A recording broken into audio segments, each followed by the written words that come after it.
Bom, pessoal, eu vou fazer mais um vídeo aqui. Vou abordar nesse vídeo os crimes contra a vida, né? Mais especificamente o crime de homicídio. Talvez esse vídeo fique um pouco longo, o crime de homicídio é bem extenso, tem várias qualificadoras, né? Vários institutos diferentes, mas eu vou tentar ser o mais breve possível para o vídeo não ficar muito grande. Às vezes o camarada não está com muito tempo ou se perde em assuntos muito extensos, né? Eu vou tentar resumir bem dentro do possível, né?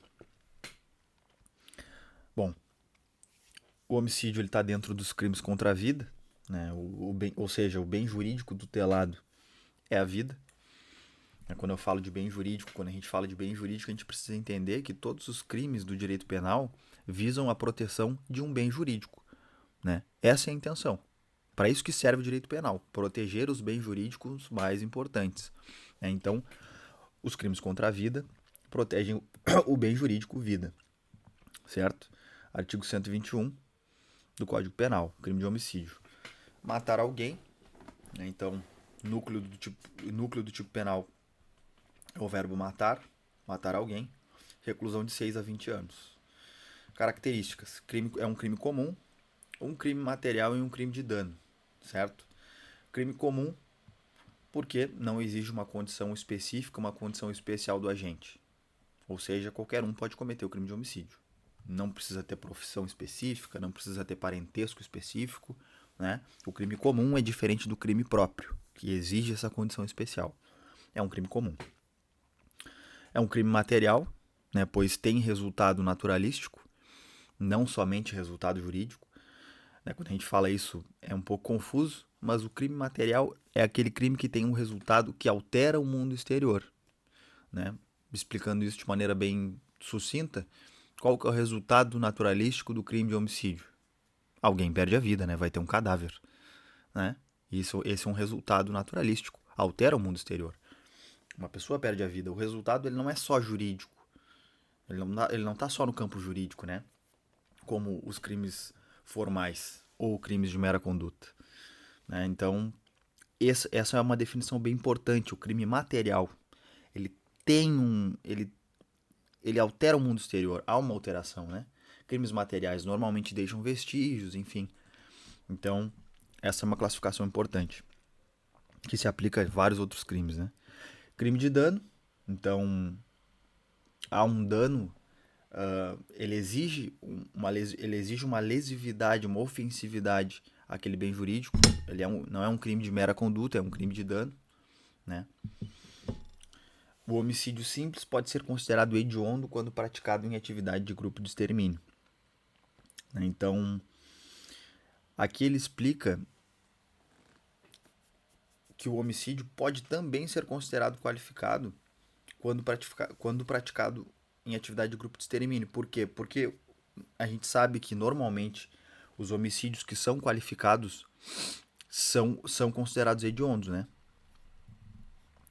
Mas existe uma modalidade de homicídio simples que também é hediondo. E é exatamente essa. Por isso que isso está destacado. Tem como. A pergunta de concurso, por exemplo, seria: é possível que o homicídio simples seja hediondo? É. Né? Em regra, o homicídio simples não é um crime hediondo. Em regra, não é. Mas há essa exceção. Quando praticado em atividade de grupo de extermínio, vai ser um crime hediondo.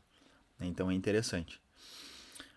Existe a modalidade privilegiada do crime de homicídio, né, com redução de 1/6 a 1/3. Ele é privilegiado quando por relevante valor social ou moral, quando cometido por relevante valor social ou moral, ou por domínio de violenta emoção após injusta provocação. Aqui tem uma observação interessante de fazer, que domínio é diferente de influência, né? Até não está destacado aqui.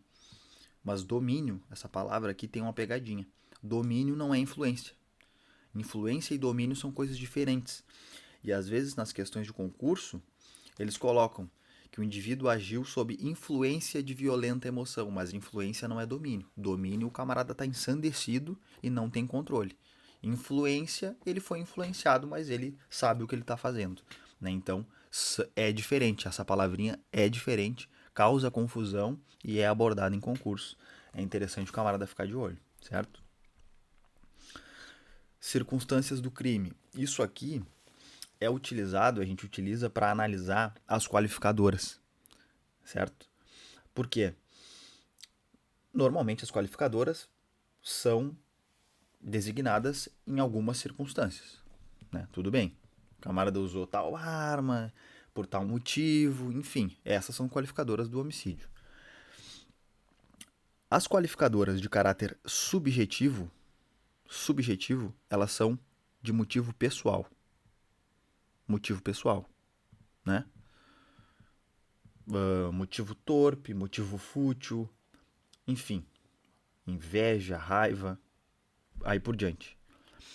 Circunstâncias de caráter objetivo tem a ver com o meio empregado, né? Veneno, asfixia, né? Então temos qualificadoras de caráter objetivo. Ó, aqui já, inclusive tá aqui, ó, que eu coloquei. Achei que não tinha colocado, ó. Domínio é diferente de influência. Pega ratão de prova. Realmente, ó, isso aqui é um baita pega ratão. Tem que ficar esperto, certo? Modalidades qualificadas. Aí vamos partir aqui agora para as qualificadoras.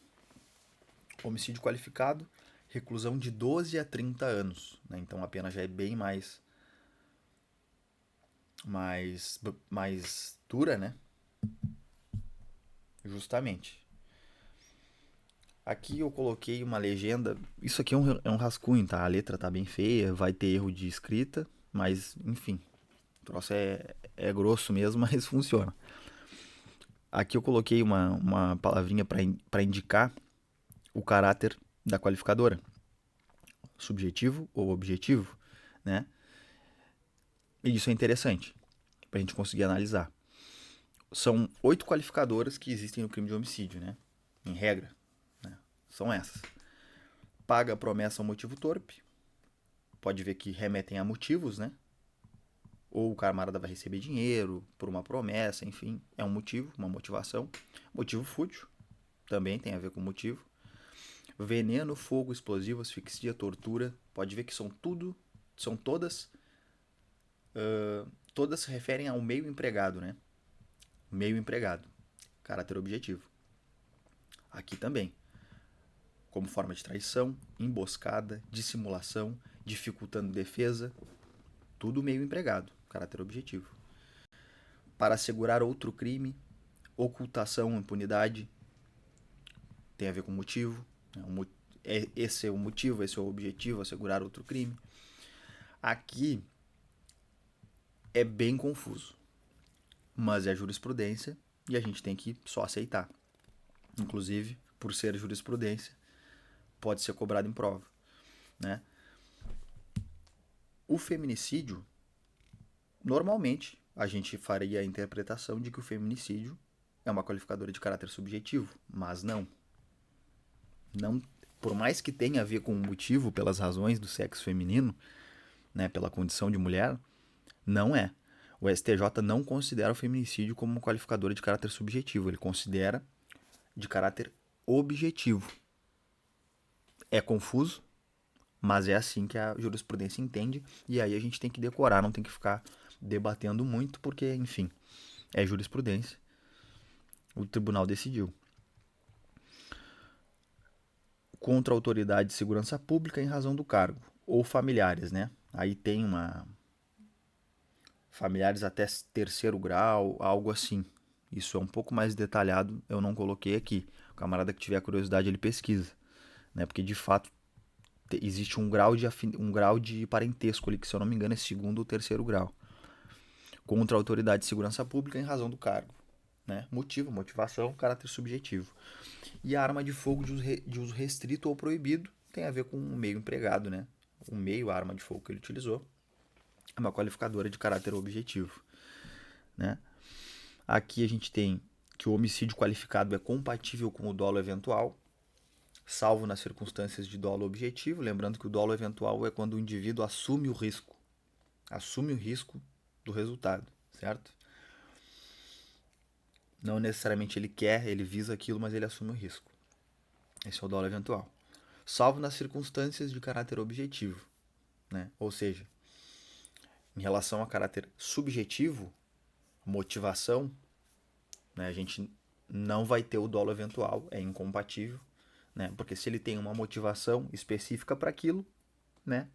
Isso fica um pouco contraditório com o dolo eventual, de fato. Então, não é admitido, não é compatível. Aqui a gente tem a possibilidade de cumulação de qualificadoras. O Código Penal admite a acumulação de qualificadoras desde que apenas uma seja de caráter subjetivo. Né? Então eu consigo acumular duas qualificadoras de caráter objetivo, dois meios empregados, né? Seja por tortura, disparo de arma de fogo, emprego de veneno e asfixia. Elas podem ser cumuladas, valoradas, né? Em conjunto. O que não pode são duas qualificadoras de caráter subjetivo, né? Dois motivos. Isso não se cumula. Não pode ser acumulado na hora da apreciação. E uma objetiva e uma subjetiva pode, não tem problema nenhum. Né? Isso acaba sendo influenciado lá por aquela interpretação do STJ que eu falei. Né? O STJ entende que o feminicídio é uma qualificadora de caráter objetivo. Então eu consigo acumular ela com outra de caráter subjetivo, né? Por traição, enfim, né? Por motivo fútil, enfim, né? Então, eu vou dar um exemplo. O camarada chegou em casa, a mulher não lavou a louça, o cara vai lá e mata a mulher. Pô, feminicídio, né? Se a gente tivesse, vamos supor que ele matou a mulher por um meio cruel, né? Tortura. Se essa qualificadora do feminicídio fosse considerada de caráter subjetivo, fosse considerada de caráter objetivo, melhor dizendo, né? Não poderia acumular.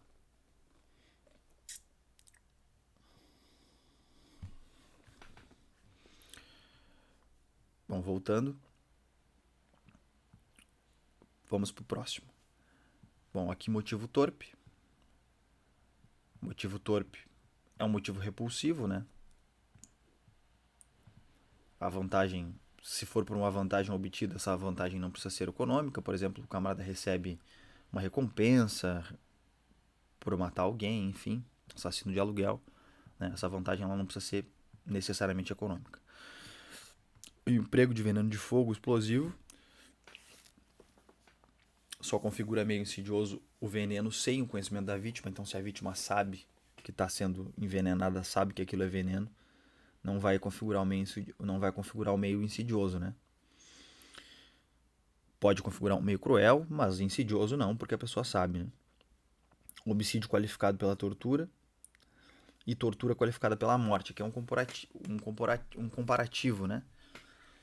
Qual que é a diferença? E a gente sempre faz essa valoração olhando para o dolo do agente, né?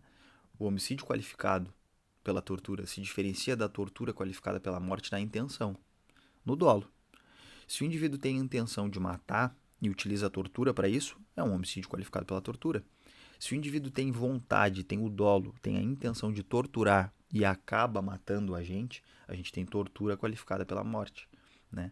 E essa tortura qualificada, portanto, é um crime pré-ter-doloso, porque ele tem dolo na primeira ação, na tortura, né? E esse resultado, o resultado morte, acaba acontecendo de uma maneira acidental, né? Ele não buscava aquilo, mas ele responde sim, assumiu o risco, tortura qualificada pela morte, certo? A diferença está no dolo. Traição, emboscada e dissimulação. Recurso que dificulte a defesa, né? São recursos ali que fazem com que aquele indivíduo, por algum motivo, não consiga se defender, enfim, né? Uma emboscada, uma dissimulação, o camarada tá escondido, isso qualifica o crime de homicídio, né? A premeditação por si só não qualifica o homicídio, né? Então, por acaso, se a questão disser que a premeditação vai qualificar o homicídio, pode qualificar, o entendimento é que não qualifica, né? Até mesmo porque a premeditação ela está um pouco no campo das ideias, na cogitação, né? E lá no estudo do intercrimes a gente vê, né, que cogitação ela não é uma fase executória, ela não pode ser punida, né? Pensamentos internos, cogitação, o nosso Código Penal não pune isso, né? Não considera isso como punível. Então vai um pouco ao encontro dessa ideia, esse entendimento aqui da premeditação, que não qualifica, né? assegurar execução, ocultação ou impunidade, todas essas situações aqui que eu estou lendo são qualificadoras, tá? Assegurar a execução, ocultação ou impunidade resulta uma conexão. Então isso aqui é lá no concurso de crimes, né? A gente tem uma conexão objetiva, ou teleológica ou consequencial, né? Essa conexão objetiva, quando teleológica, ela visa assegurar a execução do crime. Consequencial, assegurar a impunidade ou a vantagem, né? Então a gente tem uma conexão objetiva, conexão de crimes, né?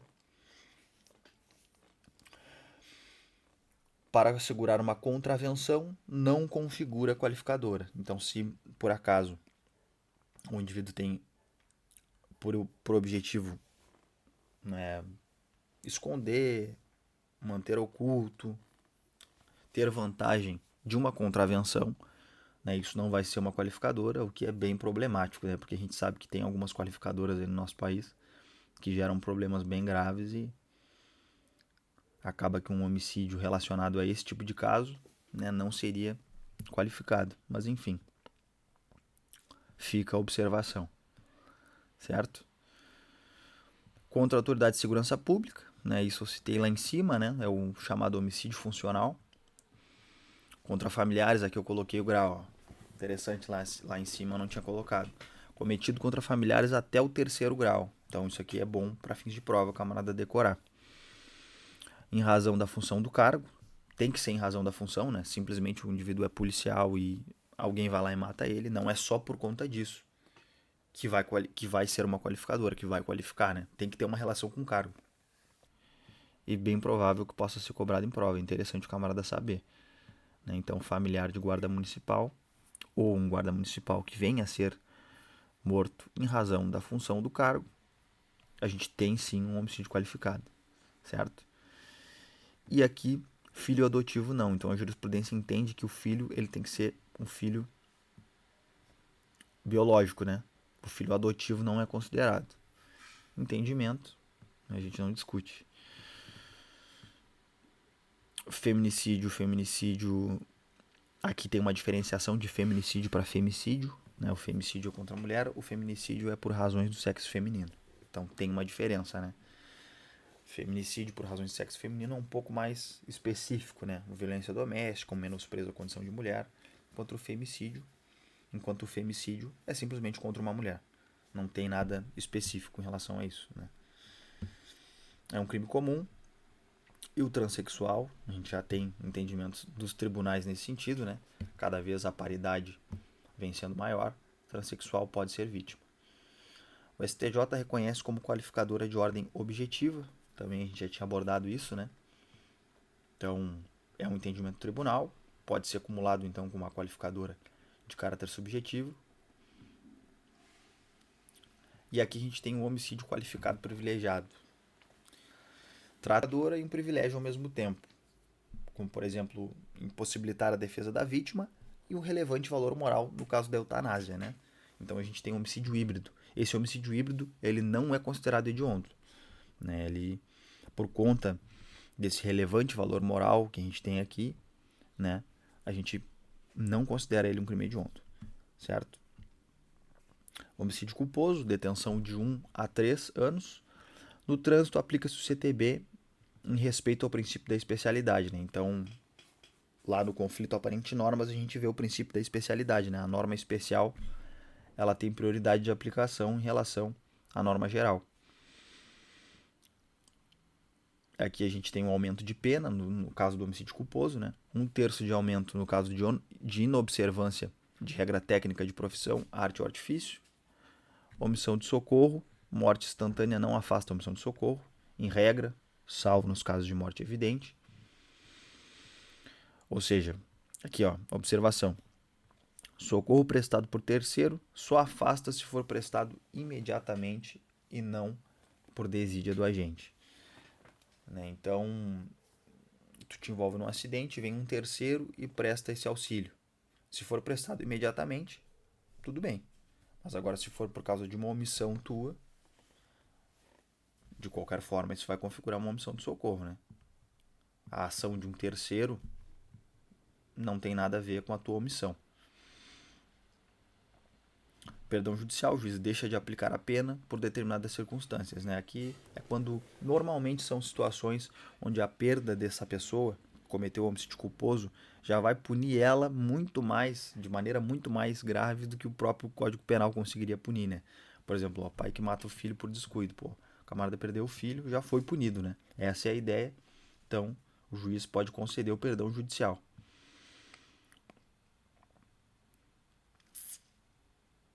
E o STJ exige laços afetivos entre agente e vítima, né? Porque senão isso seria, né, a pessoa poderia alegar isso em outras situações para poder se beneficiar do perdão judicial. Então, o STJ é bem específico nesse sentido e exige laços afetivos entre agente e vítima, certo?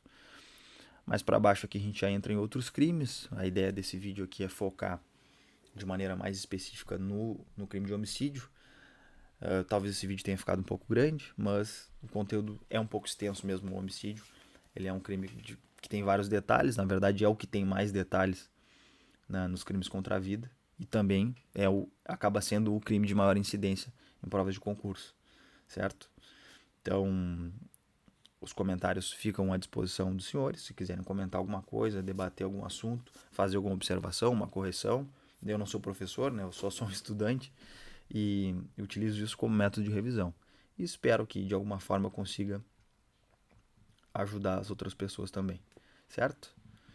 Então, agradeço e até a próxima.